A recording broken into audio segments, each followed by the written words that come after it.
Hello नमस्कार दोस्तों। मैं आपका दोस्त बीएल आपके अपने YouTube channel all in one with BL पर आपका स्वागत करता हूं। दोस्तों मैं फिर से हाजिर हूँ राजस्थान के एक और ज़िले का संपूर्ण सामान्य ज्ञान लेकर के।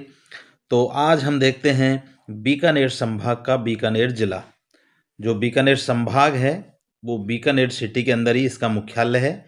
तो बीकानेर संभाग का बीकानेर ज़िला देखते हैं कि राजस्थान के मैप में बीकानेर किस लोकेशन में है। तो आप देखिए, आपका नॉर्थ वेस्ट में ये एक ज़िला है। ये ज़िला है आपका बीकानेर ज़िला। ये आपका बीकानेर ज़िला जो मैंने आउटर लाइन की, और इसकी सीमा अंतर्राष्ट्रीय सीमा है। अंतर्राष्ट्रीय सीमा है, आपको पता है कि इस डायरेक्शन में क्या है, पाकिस्तान है। इस डायरेक्शन में पाकिस्तान है, तो ये अंतर्राष्ट्रीय सीमा हो गई है। और अंतर्राष्ट्रीय सीमा के साथ साथ में राजस्थान के जिन जिलों के साथ में इसकी सीमा लगती है, तो आप देखिए गंगानगर से बीकानेर की सीमा लगती है, हनुमानगढ़ से भी बीकानेर की सीमा लगती है, चूरू से भी बीकानेर की सीमा लगती है, इधर नागौर से सीमा लगती है, और इधर फलौदी से भी बीकानेर की सीमा लगती है। तो पाकिस्तान के साथ साथ अंतर्राष्ट्रीय सीमा बनाता है, और उसके अतिरिक्त राजस्थान के अन्य 5 जिलों के साथ में सीमा लगती है। तो बीकानेर जिला आपने मैप में देखा। अब आगे देखते हैं कि बीकानेर में और क्या क्या है। तो बीकानेर की स्थापना देख लेते हैं। स्थापना में बीकानेर जिले की जो स्थापना है वो मारवाड़ जो रियासत थी उसके शासक थे राव जोधा, और राव जोधा का बेटा था, उनका पुत्र था राव वीका। उसने बीकानेर की स्थापना की थी। और प्राचीन समय में जो बीकानेर है उस जिले को जांगल प्रदेश कहते थे। जांगल प्रदेश नाम से जाना जाता था। और बीकानेर जिले की प्रारंभिक राजधानी जो थी वो थी कोडमदेसर जो जगह है वो बीकानेर की प्रथम राजधानी हुआ करती थी। और बीकानेर के उपनाम या अन्य नाम क्या क्या है, तो जांगल प्रदेश हो गया, और राती घाटी हो गया, और ऊन का घर हो गया। तो इन अन्य नामों से भी जाना जाता है, जांगल प्रदेश, राती घाटी और ऊन का घर। अब देख लेते हैं इसका भौगोलिक परिदृश्य। तो भौगोलिक परिदृश्य में जो स्थिति है बीकानेर की, तो उत्तरी पश्चिमी राजस्थान के अंदर स्थित है। और जो बीकानेर की सीमा है, अंतर्राष्ट्रीय सीमा है, पाकिस्तान के साथ है, अभी आपने मैप में देखा। और यहाँ पे जो बरसात है वो 25 सेंटीमीटर से कम होती है। 25 सेंटीमीटर से कम यहाँ पर बरसात होती है। इसके अतिरिक्त भौगोलिक परिदृश्य में यहाँ की जलवायु, तो जलवायु यहाँ पर शुष्क है और रेतीली है। कोपेन के अनुसार यहाँ की जलवायु BWHW है। और BWHW का मतलब होता है उष्णकटिबंधीय शुष्क गर्म जलवायु। उष्णकटिबंधीय शुष्क गर्म जलवायु कोपेन के अनुसार यहाँ पर स्थित है। यहाँ की मिट्टी जो है रेतीली मिट्टी है, वनस्पति यहाँ मरुदभिद है और या कांटेदार है। और ये नदी विहीन जिला है, यहाँ पर कोई नदी नहीं बहती है। लेकिन यहाँ पे एक झील जरूर है, वो झील है लूणकरणसर, जो खारे पानी की झील है। लूणकरणसर झील कहाँ है, बीकानेर में, वो खारे पानी की झील है। और एक यहाँ पे है कोलायत झील, ये मीठे पानी की झील है। बीकानेर में कोलायत झील जो है मीठे पानी की झील है, और इसे मरुस्थल का सुंदर उद्यान भी कहा जाता है। मरुस्थल का सुंदर उद्यान क्या है, कोलायत झील। और इस झील के किनारे पर कपिल मुनि का आश्रम है, और यहाँ प्रतिवर्ष कार्तिक पूर्णिमा को मेला भी लगता है। एक यहाँ पे गजनेर झील है, इसे दर्पण झील कहते हैं। इसका पानी बहुत ज़्यादा साफ है, इसलिए इसे दर्पण झील भी कहते हैं। अब यहाँ पे कृषि देख लेते हैं। तो कृषि यहाँ पर रबी की फसल की जाती है, क्योंकि थोड़ा पानी की कमी है, तो थोड़ी बरसात होती है, उससे थोड़ी मतलब जो नहर परियोजना के से यहाँ पे बरसात से यहाँ पर रबी की फसल पैदा की जाती है। और यहाँ पर क्या है, मूंगफली व चना। मूंगफली और चना का उत्पादन करने में बीकानेर राजस्थान में अग्रणी जिला है। यहाँ खनिज देख लेते हैं, खनिज कौन कौन से, तो यहाँ पे पोटास के भंडार है, और जिप्सम के भी भंडार है यहाँ पे, जो जामसर, खानपाई, जामसर में जो खान है वहाँ पे ये मिलते हैं। और यहाँ सबसे बड़ी जिप्सम की खान भी स्थित है। यहाँ पर मुल्तानी मिट्टी भी निकलती है। यहाँ पे तेल बेसिन भी है। तो नागौर बीकानेर में जो तेल बेसिन का विस्तार दोनों जगह पर है, नागौर में भी है और बीकानेर में भी है। और यहाँ पे पूनम नाम का तेल का कुआं भी बीकानेर में स्थित है। बीकानेर में नए तेल के भंडार भी मिले हैं और ये भंडार मिले हैं सालासर क्षेत्र और नाल क्षेत्र में। दो क्षेत्र है, सालासर क्षेत्र और नाल क्षेत्र। यहाँ पे बीकानेर में अभी तेल के भंडार मिले हैं। और लूणकरणसर को राजस्थान का राजकोट कहा जाता है। जो लूणकरणसर है उसको राजस्थान का राजकोट कहा जाता है, क्योंकि यहाँ पर मूंगफली की पैदावार अत्यधिक मात्रा में होती है। अब देख लेते हैं मूंगफली की जो सबसे बड़ी मंडी है वो भी कहाँ है, बीकानेर के अंदर है। और सबसे बड़ी मंडी ऊन की है। तो ऊन की भी सबसे बड़ी मंडी कहाँ है, ये भी बीकानेर के अंदर है। और यहाँ पर जैतून की रिफाइनरी भी स्थित है, लगी हुई है। यहाँ पे कोयला निकलता है। तो कौन सा कोयला निकलता है, यहाँ पे लिग्नाइट कोयला निकलता है। और ये लिग्नाइट जो कोयला है वो पालना, बिथनोक और बीर सिंहसर में निकलते हैं। ये 3 जगह पर लिग्नाइट कोयला निकलता है। अब यहाँ पे उद्योगों की बात कर लेते हैं। तो यहाँ पे उद्योग है वो है यहाँ पे सिरेमिक या सेज पार्क है। यहाँ RNB सेज भी स्थित है। और यहाँ पे करनी औद्योगिक क्षेत्र भी है। और बीकानेर में नमकीन, पापड़ और रसगुल्ला के उद्योग भी लगे हुए हैं। बीकानेर की जो भुजिया है वो प्रसिद्ध है और इनको GI टैग भी मिला हुआ है बीकानेरी भुजिया को। अब यहाँ पे हस्तकला में जो देख लेते हैं, हस्तकला में क्या क्या है। तो उस्ता कला यहाँ की प्रसिद्ध है और उस्ता कला को यहाँ पे GI टैग मिला हुआ है। कसीदाकारी, मेथड कला और सुरैया मटका उद्योग। तो कसीदाकारी, मेथड कला और सुरैया मटका उद्योग भी बीकानेर के अंदर प्रसिद्ध है। स्टेट वूलन मिल्स बीकानेर में स्थित है। और एक यहाँ पे फायरिंग रेंज है जिसका नाम है महाजन फायरिंग रेंज। बीकानेर में एक फायरिंग रेंज है जहाँ जो फोर्स के अंडर है और उसका महाजन फायरिंग रेंज नाम है।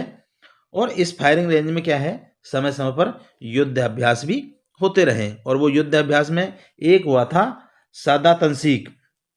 तो सादा तंसीक में भारत और सऊदी अरब के बीच ये युद्ध अभ्यास हुआ था।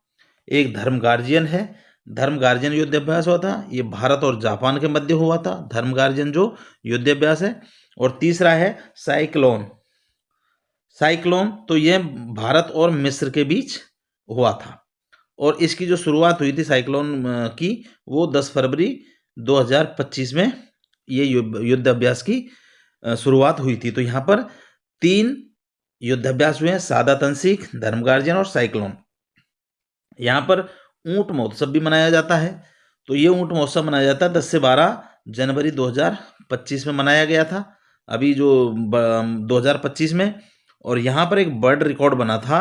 वो वर्ल्ड रिकॉर्ड बना था सबसे लंबी जो पगड़ी है वो सर पे बांधने का, सबसे लंबी पगड़ी बांधने का यहाँ पर एक वर्ल्ड रिकॉर्ड बना था। और ये वर्ल्ड रिकॉर्ड जो बनाया था वो पूनम व्यास ने बनाया था, जिसने 2025 फीट की लंबी पगड़ी बांधी थी। ये 2025 में कार्यक्रम हुआ, उत्सव हुआ और 2025 फीट की ही पगड़ी इसने बांधी थी। तो ये एक वर्ल्ड रिकॉर्ड था। यहाँ पर सौंदर्य प्रतियोगिता भी हुई थी। तो इस जो ऊंट महोत्सव था उसमें सौंदर्य प्रतियोगिता भी हुई थी। तो एक मिस्टर बीकाना थे जो योगेश सेवन बने थे। और एक महक हस्पत्री थी जो मिस मरमण बनी थी। तो ये सौंदर्य प्रसाधन में ये 2 आदमियों ने 2 पात्रों का रोल अदा किया था। अब यहाँ पर देख लेते हैं यहाँ का सांस्कृतिक परिदृश्य में जूनागढ़ का दुर्ग है यहाँ पर। तो ये जूनागढ़ का दुर्ग जो है वो इसको जमीन का जेवर भी कहा जाता है, राती घाटी का किला भी कहा जाता है, चिंतामणि का दुर्ग भी कहा जाता है। इस जूनागढ़ के दुर्ग को तो 3 नामों से जमीन का जेवर, राती घाटी का किला और चिंतामणि दुर्ग भी जूनागढ़ दुर्ग को कहा जाता है। और इसका जो निर्माण है वो महाराणा राय सिंह ने करवाया था। और इसका एक प्रवेश द्वार है, मुख्य प्रवेश द्वार, उसको कर्णपोल कहते हैं। यह राज्य का प्रथम दुर्ग है जिसमें लिफ्ट लगी हुई है। राज्य का प्रथम दुर्ग है जिसमें लिफ्ट लगी हुई है और इसका एक दरवाजा सूरजपोल के नाम से भी जाता है और यहाँ पर जयमल राठौड़ और पत्ता सिसोदिया की प्रतिमा भी लगी हुई है और ये प्रतिमा राय सिंह ने लगवाई थी, जो यहाँ के राजा थे। तो यहाँ पे जयमल राठौड़ और पत्ता सिसोदिया की प्रतिमा लगी हुई है सूरजपोल दरवाजे पे, जो महाराजा राय सिंह ने लगवाई थी। और इस ऐसा कहा जाता है कि इस दुर्ग के अंदर 33 करोड़ देवी देवताओं के मंदिर भी छोटे छोटे बने हुए हैं। इस दुर्ग में गणेश मंदिर है और ये गणेश जी यहाँ पर जो प्रतिमा है वो शेर के ऊपर सवार है, शेर के ऊपर बैठी हुई प्रतिमा है यहाँ पर गणेश जी के मंदिर की, जो जूनागढ़ दुर्ग के अंदर है। और इसे हैरम गणेश के नाम से भी जाना जाता है। जो गणेश जी है जूनागढ़ में दुर्ग में, उनको हैरम गणेश के नाम से भी जाना जाता है। अब यहाँ पे कुछ हवेलियाँ भी है। तो बीकानेर में हवेलियाँ यूरोप का आभास करवाती है। ऐसा लगता है कि जैसे यूरोप में आ गए हैं और ये जो हवेलियाँ बनी है वो यूरोपियन शैली में ही बनी हुई है। यहाँ पर रामपुरिया हवेली भी है, बछाबतों की भी हवेली भी है, डागा की हवेली भी है, कोठारी की हवेली भी है और सोपानी की हवेली भी यहाँ पर स्थित है। तो कई हवेलियाँ बीकानेर के अंदर स्थित है। अब यहाँ पे लालगढ़ पैलेस और म्यूजियम। तो लालगढ़ पैलेस और म्यूजियम है, तो इसका निर्माण जो है 1902 ईस्वी में महाराजा गंगा सिंह ने करवाया था, जो लालगढ़ पैलेस या म्यूजियम उसका। और यह लाल बालू पत्थरों से बना हुआ है। जो लाल बालू पत्थर आपको पता है कि जो धौलपुर से निकलते हैं, धौलपुर पत्थर जिन्हें हम कहते हैं। और इसके जो वास्तुकार थे वो थे स्टीवन जैकब, जो इनको इसका डिजाइन तैयार किया था। और इसमें इस म्यूजियम में और इस पैलेस में और म्यूजियम भी जो म्यूजियम बने हैं उनमें एक शार्दुल संग्रहालय है और एक अनूप संस्कृति संग्रहालय भी है। तो यहाँ पे इस म्यूजियम के अंदर संग्रहालय भी है और इस अनूप संस्कृति संग्रहालय उसमें जर्मन चित्रकार ए.के. मूलर की पेंटिंग भी बनी हुई है। जो इस संग्रहालय के अंदर ए.के. मूलर की पेंटिंग भी बनी हुई है। अब देख लेते हैं यहाँ पे गजनेर पैलेस और झील। तो गजनेर पैलेस हमने पढ़ा था पहले गजनेर के बारे में। तो गजनेर पैलेस का निर्माण जो है महाराजा गज सिंह ने करवाया था और यह गजनेर झील के किनारे पर स्थित है। जो गजनेर झील हमने पढ़ी थी थोड़ी देर पहले, उसी के किनारे ये गजनेर पैलेस स्थित है। यहाँ पे गंगरा संग्रहालय भी है और यह राजकीय संग्रहालय है, यह गवर्नमेंट के अंतर्गत है। एक लक्ष्मी निवास महल है और इसके वास्तुकार भी कौन थे? वो स्टीवन जैकब, जो इसके वास्तुकार थे। और यहाँ महाराजा गंगा सिंह का निवास स्थान हुआ करता था प्राचीन काल में। गंगा सिंह को आधुनिक भारत का भागीरथ कहते हैं। आधुनिक भारत का भागीरथ कौन है? गंगा सिंह, क्योंकि इनके प्रयासों से ही और जो गंग नहर हनुमानगढ़ और गंगानगर में बहती है वो इन्हीं के प्रयासों से आई थी। प्राचीन संग्रहालय, तो प्राचीन संग्रहालय भी बीकानेर के अंदर स्थित है। अब यहाँ के मंदिर देख लेते हैं। तो प्रमुख मंदिर जो है वो करणी माता का मंदिर है, ये देशनोक में, और ये राठौड़ वंश की आराध्य देवी कहलाती है।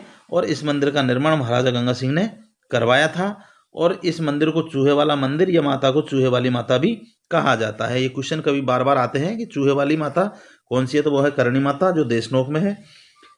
जैन मंदिर भांडासा है। यहाँ पे जैन मंदिर है जो भांडासा, ये जैन धर्म के 5वें तीर्थंकर जो थे सुमितनाथ जी, उनको समर्पित है। और ऐसा कहा जाता है कि इस मंदिर की नींव में घी डाला गया था इसकी में, और इसे त्रिलोक दीपक मंदिर भी कहते हैं। इसका निर्माण भामासा ओसवाल ने करवाया था। जो जैन मंदिर है उसका निर्माण। एक यहाँ पे है कोडमदेसर मंदिर, इसका निर्माण राव बीका ने करवाया था जब बीकानेर की स्थापना की थी, और ये बीकानेर की पहली राजधानी भी हुआ करती थी। एक लक्ष्मीनाथ जी का मंदिर है, इसका जो निर्माण है वो राव लूनकरण ने करवाया था। एक शिवबाड़ी का मंदिर है यहाँ पे जो काले संगमरमर से निर्मित है और ये भगवान शिव को समर्पित है। एक देवी कुंड की यहाँ पे छतरियाँ हैं। तो ये साई घराने के शमशान स्थल हुआ करते थे प्राचीन समय में। राजस्थान राज्य अभिलेखागार या म्यूजियम यहाँ पे, इसकी स्थापना 1955 में जयपुर में की गई थी और बाद में इसको बीकानेर शिफ्ट किया गया था 1960 में। और ये डिजिटल और 3D म्यूजियम बना हुआ है। अब यहाँ पे पनोरमा, तो पनोरमा देख लेते हैं। देशनोक में करणी माता का पनोरमा बना हुआ है। कोलायत जगह यहाँ पे, तो कोलायत में कोलायत झील है और ये राजस्थान का मरु उद्यान भी इसे कहा जाता है, मरु उद्यान कहा जाता है राजस्थान का कोलायत को।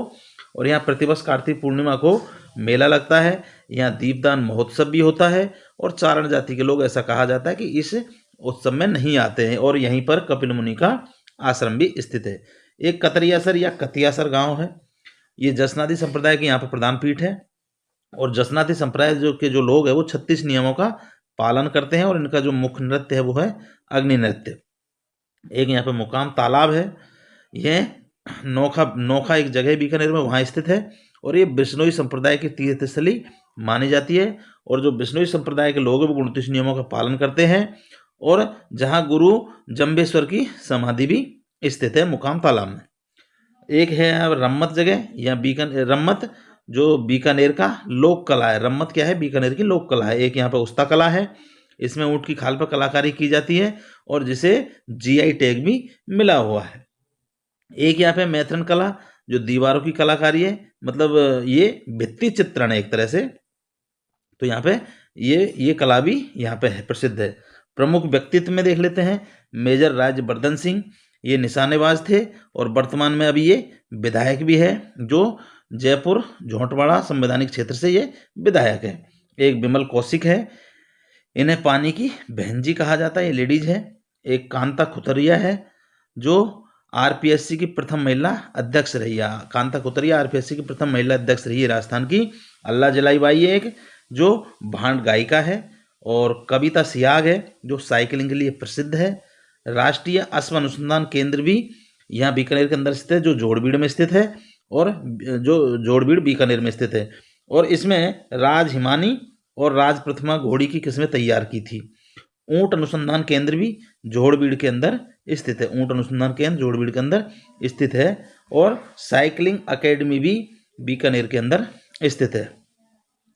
अब इसके अतिरिक्त यहाँ पे राजस्थान पशु चिकित्सा एवं पशु विज्ञान विश्वविद्यालय है, वो भी बीकानेर के अंदर स्थित है, जो राजस्थान का पहला वेटनरी यूनिवर्सिटी है। राजस्थान का पहला वेटनरी यूनिवर्सिटी कौन है? राजस्थान पशु चिकित्सा एवं पशु विज्ञान विश्वविद्यालय बीकानेर। स्वामी केशवानंद राजस्थान कृषि विश्वविद्यालय, ये बीकानेर के राजस्थान में पहली एग्रीकल्चर यूनिवर्सिटी है। स्वामी केशवानंद राजस्थान कृषि विश्वविद्यालय जो है वो राजस्थान की पहली एग्रीकल्चर यूनिवर्सिटी है जो बीकानेर में स्थित है। बीकानेर तकनीकी विश्वविद्यालय, ये राज्य का दूसरा विश्वविद्यालय है तकनीकी। और पहला जो है वो कहाँ पे है? कोटा में है। एक यहाँ पे बीकानेर में पुकार अभियान चला था, जिसमें बीकानेर महिला सशक्तिकरण के लिए प्रशासन द्वारा ये अभियान को चलाया गया था। एक यहाँ पे एक पौधा सुपोषित बेटी के नाम अभियान, तो बेटी के जन्म पर सरकार द्वारा पौधा दिया जाता था और वो वृक्षारोपण के काम आता था। मरुधरा जैविक उद्यान एक यहाँ पे जो बीकानेर में स्थित है। और इसके अलावा यहाँ पर पाना देवी, ये बीकानेर की थी और 90 साल की उम्र है इनके और इन्होंने 3 गोल्ड मेडल जीते थे। तो दोस्तों ये था बीकानेर का सामान्य ज्ञान। वीडियो थोड़ा सा लंबा बन गया है, लेकिन आपसे रिक्वेस्ट है कि वीडियो को लाइक करना, चैनल को सब्सक्राइब करना और अपने दोस्तों के साथ ज़रूर शेयर करना। अब मुझे दीजिए इजाज़त, मिलते हैं राजस्थान के एक और जिलों के संपूर्ण सामान्य ज्ञान के साथ। तब तक के लिए नमस्कार, धन्यवाद।